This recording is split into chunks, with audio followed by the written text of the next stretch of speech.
Types of retail trade, यहाँ पे TTL दिया हुआ है, रॉन्ग है, प्रिंटिंग मिस्टेक है। उसके अंदर मोबाइल शॉप आता है, मोबाइल शॉप के अंदर आता है हॉकर्स, ठीक है। हॉकर्स का मतलब जो लारी वाले गुड्स लेके आते हैं ना, ये न्यूज़पेपर बेच रहे होते हैं, वेजिटेबल बेच रहे होते हैं, फ्रूट्स बेच रहे होते हैं, घर की चीज़ें बेच रहे होते हैं, ठीक है, इनको बोलते हैं हॉकर। कभी कभार ये घर के पास आ जाते हैं, रेलवे स्टेशन पे दिखते हैं, बस स्टेशन पे दिखते हैं, ठीक है। हाँ, ये जो सामान बेचते हैं ना, अगर वही सामान दुकानों पे बिकता है ना शॉप में, तो उनके प्राइस में काफ़ी डिफरेंस होता है। दुकान में जो सामान बिकता है वो ज़्यादा प्राइस का होता है, और ये जो सामान देते हैं ये कम प्राइस का होता है। ओके। टेम्पररी ट्रेडर्स, जो कुछ समय के लिए आते हैं, अपना धंधा करते हैं और उसके बाद वो चले जाते हैं।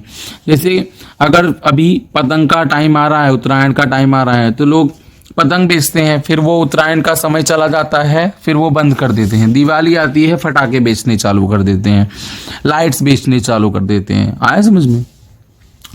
Fix day traders, fix day traders को हम गुजारी या हाट भी बोलते हैं। इसमें ये कुछ फिक्स दिन के लिए आते हैं, फिक्स महीने के लिए या मंथ के लिए आते हैं और अपना ट्रेड करके चले जाते हैं। जैसे जब नवरात्रि आती है तो बड़े बड़े मंदिरों में 9 दिन का मेला लगता है, तो वो फिर फिक्स 9 दिन के लिए ही आते हैं, 9 दिन के लिए ही मेला लगता है, ठीक है। तो आएंगे fix day trader. Fix day trader में हमने शनिवारी बाजार सुना होगा, गुरुवारी बाजार, उनका फिक्स डे होता है, तो ये सब भी इसी के अंदर आएंगे। स्ट्रीट सेलर, स्ट्रीट का मतलब होता है जो डेली रिक्वायरमेंट्स की चीज़ें बेचते हैं ना फुटपाथ पे, या फिर जो कस्टमर रहते हैं उनके आजू बाजू के एरिया में नीचे बैठ के सब कुछ बेचते हैं ना, उसको बोलते हैं स्ट्रीट सेलर। उसमें वेजिटेबल या फ्रूट वाले भी आते हैं। Now fix shop, fix shop के भी अंदर पार्ट्स आ रहा है big shop, and big shop के अंदर आ रहा है ए डिपार्टमेंटल स्टोर। डिपार्टमेंटल स्टोर एक रिटेल सेल ही होता है जो काफ़ी बड़े तादाद में होता है, लार्ज स्केल में जो चीज़ें बिक्री होती हैं। यहाँ पे बहुत सारे गुड्स एक ही प्लेस पे अवेलेबल होता है, लेकिन इसको डिपार्टमेंटल स्टोर क्यों बोलते हैं? क्योंकि इसके अंदर हर चीज़ों का एक डिपार्टमेंट होता है। यहाँ पे भी मैं एग्जांपल लूँगा आपका डीमार्ट। जब आप डीमार्ट में जाते हो तो आप देखते हो कि ऑयल्स, अगर ऑयल है तो ऑयल का एक पर्टिकुलर सेक्शन होता है, वहाँ पे अलग अलग कंपनी की ऑयल हमें मिल रही होती हैं, फिर हमें जो लेना होता है वो हम अपने कार्ड में डाल देते हैं। ऐसे ही सोप्स, तो सोप्स का एक सेक्शन होता है, अलग अलग कंपनी और अलग अलग डिपार्टमेंट होता है, अलग अलग कंपनी के सोप्स वहाँ पे अवेलेबल होते हैं। ओके, इसीलिए इसको डिपार्टमेंटल स्टोर बोलते हैं, क्योंकि वहाँ पे अलग अलग डिपार्टमेंट होता है। अलग अलग डिपार्टमेंट होने के बावजूद ये जो पूरा स्टोर होता है ये किसी सिंगल ओनर का होता है। ज़्यादातर ना कस्टमर यहीं पे जाते हैं क्योंकि उनको नॉर्मल बेसिक ज़रूरतों की जो चीज़ें होती है वो, और जो हम कभी कभार यूज़ करते हैं, बेसिक से लेकर लग्जीरियस गुड्स हमें डिपार्टमेंटल स्टोर में मिल जाते हैं। डिपार्टमेंटल स्टोर के कुछ कैरेक्टरिस्टिक्स हैं, जैसे कि सेल और लार्ज स्केल। डिपार्टमेंटल स्टोर वाले लार्ज स्केल में चीज़ों को बेचते हैं। Second, separate department for separate item, अलग अलग आइटम के लिए अलग अलग सेक्शंस या अलग अलग डिपार्टमेंट होता है, जो हम पहले समझ चुके हैं। Third one is ownership and management. Ownership और मैनेजमेंट डिपार्टमेंटल स्टोर का ज़्यादातर तो किसी एक ही के हाथ में होता है, ठीक है। In urban area, departmental store में अर्बन एरिया का मतलब होता है शहरी एरिया, और रूरल का मतलब गांव जैसी एरिया। तो ये ज़्यादातर शहरी एरिया में ही होता है, क्या? Departmental stores. Fifth, training to employees. देखो, हमेशा डिपार्टमेंटल स्टोर वाले अपने एम्प्लॉयज़ को ट्रेनिंग देते रहते हैं कि कैसे कस्टमर को हैंडल करना है, कस्टमर से बात कैसे करना है। इवन कस्टमर अगर गुस्सा भी कर दे आपके ऊपर तो आपको उसको कैसे हैंडल करना है, कैसे उसको सहन करना है, ये सब ट्रेनिंग एम्प्लॉयज़ को दिया जाता है। 6, हाई एक्सपेंस। मेनली जो डिपार्टमेंटल स्टोर्स होते हैं ना वो बहुत बड़े होते हैं और उसको बनाने में बहुत खर्चा लगता है, बहुत ज़्यादा एक्सपेंस आता है उसको बनाने में ही और उसको मेंटेन करने में भी। फॉर एग्जांपल, अगर मेरे को गाड़ी ख़रीदनी है तो मैं KTM जैसी गाड़ी तो ख़रीद लूँगा, लेकिन उसका मेंटेनेंस भी तो देखना होगा ना, तो मेंटेनेंस में पैसा नहीं खर्च होंगे 7 फैसिलिटीज़ टू कस्टमर, वो डिपार्टमेंटल स्टोर वाले अलग अलग फैसिलिटी देते हैं कस्टमर को, इंटरटेनमेंट, रेस्टोरेंट, वाईफाई, ये सब चीज़ें कस्टमर को प्रोवाइड करते हैं। 8 गाइडेंस, कभी कभार अगर कोई नया प्रोडक्ट आया होता है उनके शॉप्स में, तो डिपार्टमेंटल स्टोर्स के जो एम्प्लॉयज़ होते हैं वो डेमोन्स्ट्रेट करके दिखाते हैं कि सर ये देखो इसकी क्वालिटी कितनी अच्छी है, आपको ये ही परचेस करना चाहिए।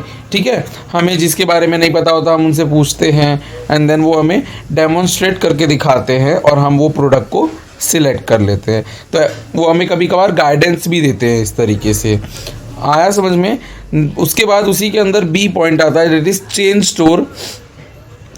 चेन स्टोर सेम एक रिटेल सेल होता है जो लार्ज स्केल में होता है, बट ओनर एक ही पर्सन होता है, मैनेजमेंट भी एक ही पर्सन के हाथ में हो सकती है, लेकिन इसके ब्रांच अलग अलग होते हैं। फॉर एग्जांपल यहाँ पे मैं एग्जांपल लूँगा पतंजलि स्टोर। पतंजलि स्टोर्स अलग अलग जगह अवेलेबल है, मेन ओनर तो वही होंगे रामदेव बाबा, ठीक है, लेकिन अलग अलग ब्रांचेस है ना पतंजलि की अलग अलग जगह, तो वो क्या हुआ चेन स्टोर। अब इसका नाम चेन स्टोर क्यों पड़ा? अलग अलग ब्रांचेस होने के कारण वो एक चेन फॉर्म करते हैं, चेन, और इसीलिए इसको बोलते हैं चेन स्टोर।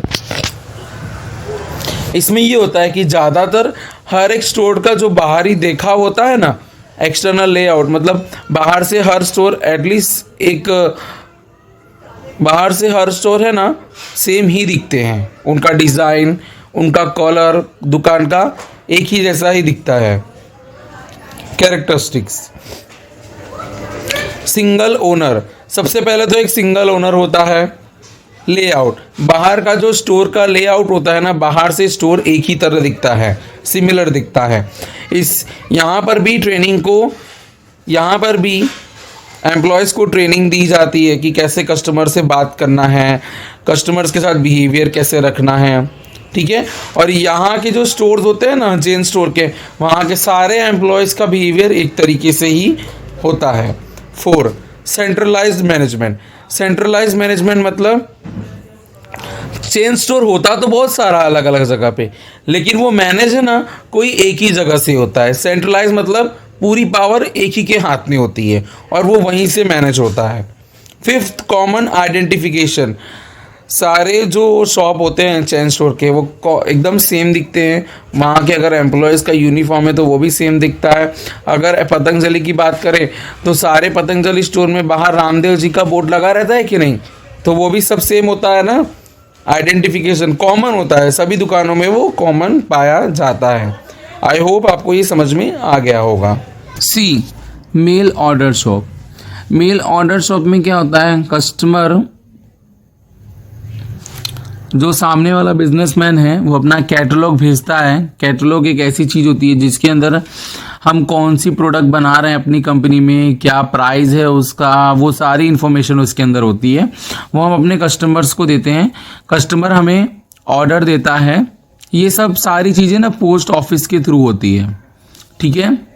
और फिर जैसे ही वो हमें ऑर्डर देता है हम उसको अपने ऑर्डर के हिसाब से गुड्स को उसके घर पे डिलीवर करते हैं, वो भी पोस्ट के थ्रू। मनी का जो पेमेंट होता है वो भी पोस्ट के थ्रू होता है, इसीलिए इसको बोलते हैं मेल ऑर्डर शॉप्स। इसके अंदर कस्टमर के घर तक चीज़ें पहुंचाई जाती हैं। ज़्यादातर इसके अंदर वो चीज़ें सेल होती हैं जो ज़्यादा, जिसका वजन ज़्यादा नहीं होता है, जो लंबे समय तक चलने वाली चीज़ होती हैं और जो काफ़ी महंगी होती हैं। यही सारी चीज़ें मेल ऑर्डर शॉप्स के अंदर बेचा जा रहा होता है। In short this shops perform all the activities. इसके अंदर मतलब स्टार्टिंग से लेकर गुड्स का ऑर्डर मिलने तक, लास्ट तक पैसे तक का जो पूरा प्रोसीजर है वो पोस्ट ऑफिस से ही होता है। Franchisee most important topic. अगर कोई एक बड़ी कंपनी है और कोई एक छोटी कंपनी अभी नई नई मार्केट में आई है, उसको उस बड़ी वाली कंपनी का जो नाम है वो यूज़ करना है, तो वो बड़ी वाली कंपनी के पास जाएगी, उनको पूछेगी कि मुझे आपका नाम यूज़ करना है।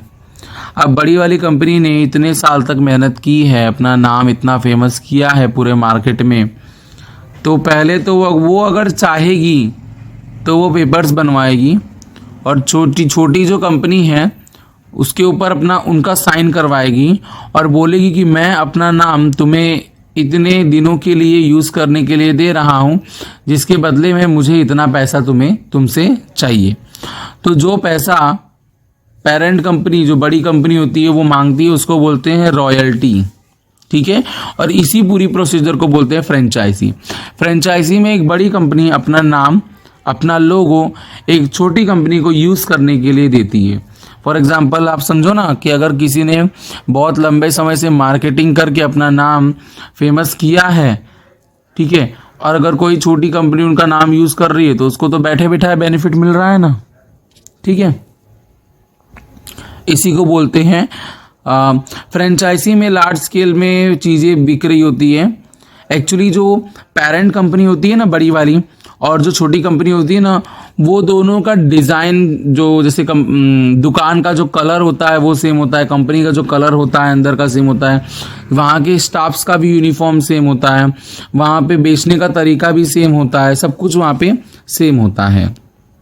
कभी कभार है ना पेरेंट कंपनी वो छोटी कंपनी को मदद भी कर रही होती है कि इस तरीके से बेचो या ये वाला रॉ मटेरियल यूज़ करो ताकि क्वालिटी अच्छी बनी रहेगी, क्योंकि नाम तो पेरेंट कंपनी का यूज़ कर रहे हैं ना। अगर नाम गिरेगा भी तो किसका गिरेगा? पेरेंट कंपनी का गिरेगा। ठीक है ना, तो इसलिए पेरेंट कंपनी वो छोटी कंपनियों पे अच्छा खासा भी ध्यान देती है, उसके बदले में वो उस तरीके का रॉयल्टी भी लेती है। सुपरमार्केट, सुपरमार्केट क्या होता है कि एक रिटेल शॉप ही होता है, रिटेल शॉप ही होता है जो काफ़ी ज़्यादा क्वांटिटी में गुड्स बेच रहा होता है। अब देखो क्वांटिटी ज़्यादा रहती है ना, तो वो जो गुड्स है ना वो थोड़े रीजनेबल प्राइस में मिलता है। रीजनेबल मतलब अच्छे खासे प्राइस में मिलता है, जो सस्ते में मिलता है, क्योंकि ये सुपर मार्केट में क्या है, बहुत ज़्यादा क्वांटिटी में लेता है वो सामने वाले प्रोड्यूसर से, तो उसको भी सस्ते में मिलता होगा ना। यहाँ पे छोटे मोटे जो दुकानदार होते हैं ना, वो भी कभी कभार सुपर मार्केट में से खरीद के बेचते हैं। यहाँ पे ज़्यादातर रोज़ मरार की जो चीज़ें हैं जो रोज़ हम यूज़ करते हैं, वो सब चीज़ें ज़्यादा मिल रही होती हैं। ये बड़े बड़े सिटीज़ और टाउन में होता है। ठीक है, और ये इसका कंस्ट्रक्शन के हिसाब से अगर आप देखो तो ये बहुत बड़ा होता है। इसका मैं एग्जांपल लूँगा डीमार्ट। डीमार्ट में रोज़मर्रा की चीज़ें मिल रही होती है ना थोड़े सस्ते में, कितने ज़्यादा क्वांटिटी में, तो वो सुपर मार्केट है। शॉपिंग मॉल हमको पता होता है कि शॉपिंग मॉल में ना डिपार्टमेंटल स्टोर होता है। जो डिपार्टमेंटल स्टोर है ना, जो हम पढ़ के आए हैं, उसी को चेंज करके एक नया नाम दे दिया है जिसको बोलते हैं शॉपिंग मॉल। लेकिन शॉपिंग मॉल जो होता है ना वो सुपर मार्केट से भी बड़ा होता है। इसके अंदर एक शॉप नहीं होती, छोटी मोटी बहुत सारे शॉप्स होते हैं। ठीक है, हाँ, लेकिन ओनर सबका एक ही होता है, क्योंकि शॉपिंग मॉल जिसका होगा तो ओनर तो वही होगा ना, या तो एक होगा या तो अगर पार्टनरशिप में होंगे तो दो होंगे। यहाँ पे ब्रांड की भी चीज़ें मिल रही होती हैं, रोज़मर्रा की यूज़ की भी चीज़ें मिल रही होती हैं सेम जगह पे। गए हो ना आप मॉल में तो पता है आपको।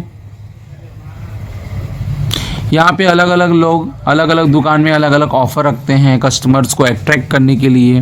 कंपटीशन बहुत ज़्यादा होता है यहाँ पे, क्योंकि एक ही चीज़ बहुत अलग अलग लोग बेच रहे होते हैं, तो कंपटीशन बहुत तगड़ा होता है यहाँ पे। कस्टमर्स को बहुत सारा सिलेक्शन मिलता है, इसीलिए ज़्यादातर लोग, अभी हम दुकान पे जाते हैं, अगर हमें वो चीज़ नहीं जमती तो हमें दूसरे दुकान पे जाना रहता है, क्योंकि हमें तो गुड्स कपड़े खरीदने हैं। फॉर एग्जाम्पल अगर हम कपड़े खरीदने गए, लेकिन अगर हम शॉपिंग मॉल में गए हैं तो बहुत सारी दुकान उसी जगह पे है, मतलब हम वहाँ पे जा रहे हैं तो हम खरीद के आएंगे ही आएंगे। ठीक है, इसके साथ साथ हमें शॉपिंग मॉल में बहुत सारी फैसिलिटीज़ भी मिलती हैं, कॉफ़ी शॉप्स होती हैं। ठीक है, देन बच्चों की खेलने की जगह भी होती है, वाईफाई भी हमें प्रोवाइड किया जाता है, ऑडिटोरियम होता है, सिनेमा हॉल भी होता है। ये सब भी फैसिलिटीज़ शॉपिंग मॉल में प्रोवाइड होती है। Thank you.